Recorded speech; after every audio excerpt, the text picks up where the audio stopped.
welcome to the first lesson in ukulele for banjo players.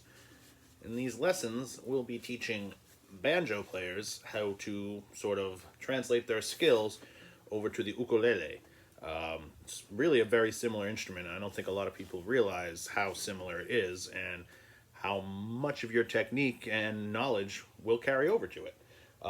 So in this particular video, we'll be going over the history of the instrument. We'll be going over the different types, the common tunings, and then just the basic technique and how to get started. And then in future videos, we'll branch off into other things.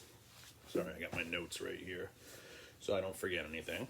So I'm sure you all know what the ukulele is. It's a very popular instrument nowadays. It was invented in like the mid to late 1800s in Hawaii. By Portuguese immigrants, I think, mostly from the Azores and the Madeira Islands. It was called the machete at the time, if I recall correctly. Basically, it caught on with the Hawaiians, and then it really, lit everyone's nips on fire at the I think it was the 1915 World's Fair, and the ukulele craze started, of the 1920s. And that sort of combined with the tenor banjo craze into the banjo-lele craze, and then obviously it died off for a while and got popular in the late 90s, early 2000s. Then the pandemic, everyone started playing the ukulele. Seems like everyone has one now, which is great. There's a lot more resources and everything for it. And the other thing about these is you can pay a lot less money and get a decent instrument than you can for a banjo, in my opinion. You can pay $80 and get perfectly fine ukulele, whereas you're going to be paying a lot more for a perfectly fine banjo, in my opinion, that sounds as nice, quality-wise. There's two basic types of ukuleles. There's re-entrant and linear tuning, or basically high G or low G. We'll be going over low G primarily in this video, and a separate video I'll do some high G stuff, but basically the high G ukulele is more like a 5-string banjo, really. And the low G, the linear one, it's more like a plectrum or a tenor banjo, where it's usually played that way more. So we'll just be going over this one. It's the exact same chord shapes and everything, so it doesn't really matter. The technique is often just a little bit different, but at the same time, a lot of people switch back and forth and use the exact same technique, so it's not that big of a deal. Like I said, the chord shapes and tuning are pretty much the same, so we'll just go with low G for right now. So boom. That's what a ukulele is tuned to. It's usually G, C, E, A, right? And if it was a high G ukulele, it would be, but it's low G, so it's, G, C, E, A, that's on this type of ukulele, which is a tenor ukulele. There are a lot of different types, but the most popular ones are soprano. That's like what's thought of as the classic ukulele size. There's concert, another step up. There's tenor, this one.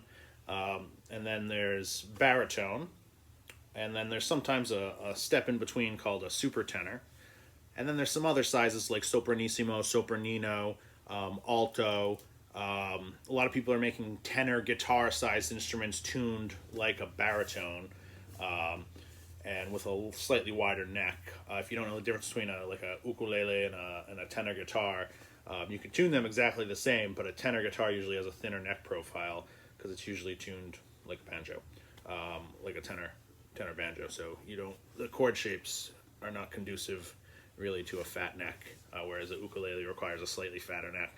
So it can be difficult to play on tenor guitars even when they're tuned like ukuleles, but we digress. This is a tenor size. This is a very popular one. This will get you the nice compromise between the sort of plinky classic ukulele and then more of a guitar sound. This is the size that I prefer. So like I said, G, C, E, A. That's on all the smaller sizes. Baritones are usually tuned D, G, B, E. G, C, E, A, D, G, B, E, different notes but same intervals, so the same chord shapes work either way. They're just going to be different root names for the chords. So you can obviously tell that D, G, B, E is the bottom 4 strings of a guitar, and so G, C, E, A is just the same intervals as the bottom four of a guitar. So if any of you know how to play guitar, you already pretty much know how to play ukulele. That's a D chord on guitar, it's a G chord on ukulele. You're just obviously cutting out the top two strings, like if I played a G chord right there, but obviously not the string, so, and that's a C on a ukulele, or B7, now it's E7. Like, we're not going to do that.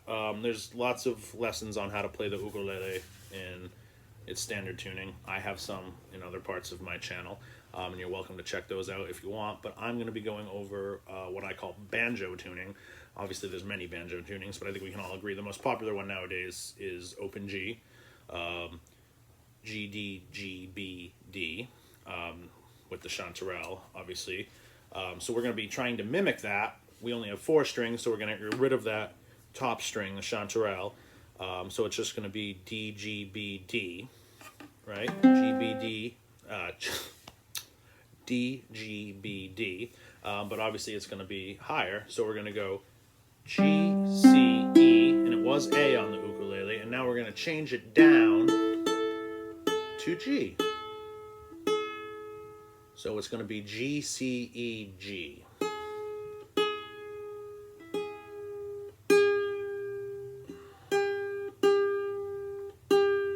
Pro tip, when you're tuning, you always want to tune up to a note. So you want to go below the note and then tune up. Of course, you should get used to tuning by ear, but we're going to just do it this way. All right, so G, C, E, G. So that's what I call banjo tuning. It mimics the open G banjo tuning, except it's open C now. So all the chord names will change accordingly. All the shapes that you know and love are all there. They just have different names. So obviously, this is no longer G, it's C. Then the 4 chord, it's usually C, but now it's F.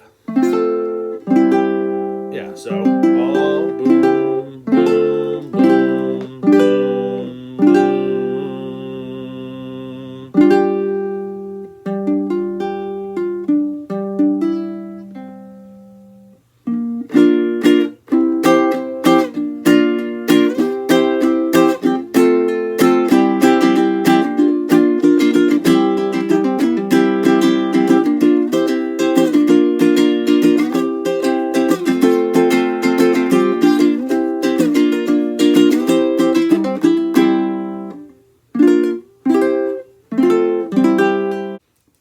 So, yeah, just try and play any banjo songs you like, just at least chord-wise. So, like, for instance, do in the gravel yard with a number for a name, making little rocks out of big rocks all day. Oh, the work is mighty hard in the gravel yard. I'll never be a free man, so they say. See? Pretty much any song you can play on banjo, you can now play on ukulele, at least chord-wise. Technique's going to be different, which is what we're going to be going over now. You know, standard banjo technique nowadays, 3-finger, bluegrass is the most popular. And then there's also 2-finger, either index lead or thumb lead, and of course clawhammer.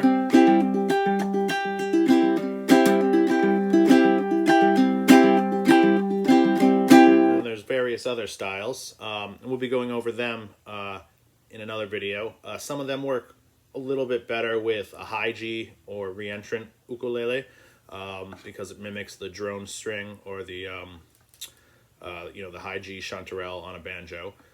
So in this video, we're just going to be going over the basic technique that most people use to play the ukulele, so you can get just started making music. You know, if you're jamming with someone and you just want a light, quick instrument, you can just hop on and get there real quickly. So across the board, the most standard ukulele technique is just to use your finger, really. You take your index finger and you sort of bend it like this. Sorry, I got a gnarly clawhammer nail on there. I kind of screwed it up playing some steel strings earlier. And you basically just reinforce it with your thumb right here, and you use that to strum up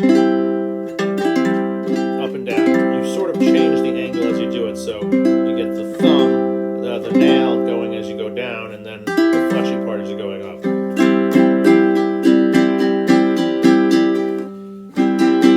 So try that with some of the chords you know from banjo.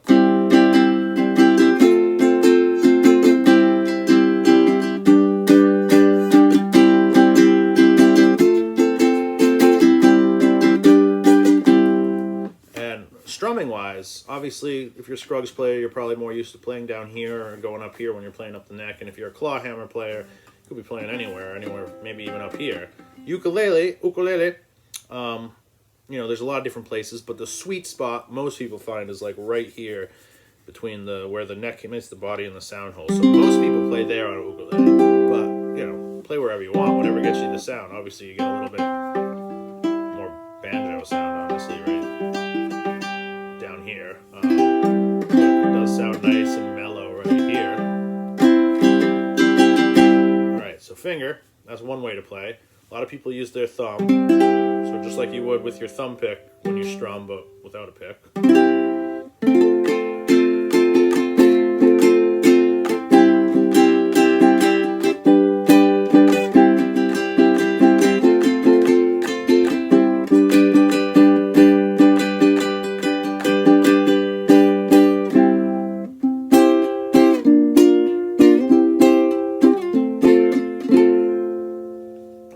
So thumb, that's another way to do it.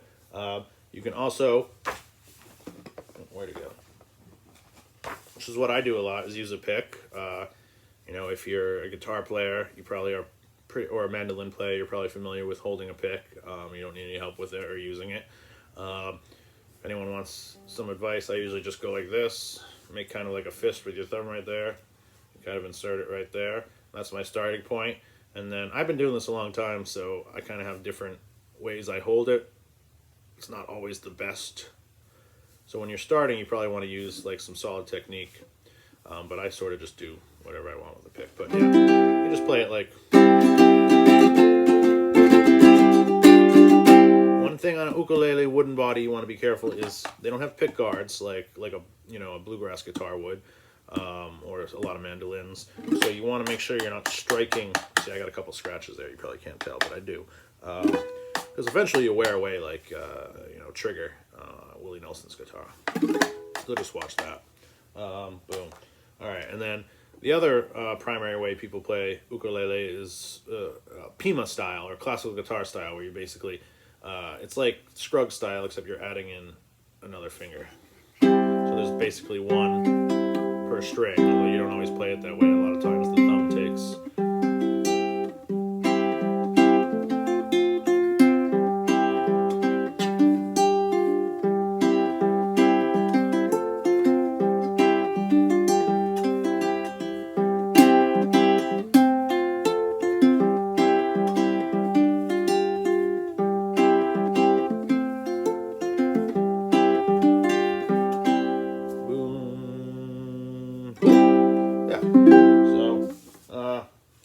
That's basically all I got for right now. This is just the start of the series. It's just meant to say, if you're going camping and you want to lug your banjo and you want an instrument that you can already play, bring a ukulele. If you want to jam with some people and you don't want to overpower them with your banjo song, yeah, you can grab a ukulele, transfer a lot of your skills over. It's a lot of fun. They sound good. They're popular right now, which means you can find a good one cheap. The next couple of videos, we'll be going over different things. We'll be going over maybe a couple different tunings, like the ukulele equivalent of some modal tunings. We'll be going over the different styles, 3-finger, 2-finger, and claw hammer. And answering any questions people have about ukulele playing as a banjo player. All right, cool. Thank you.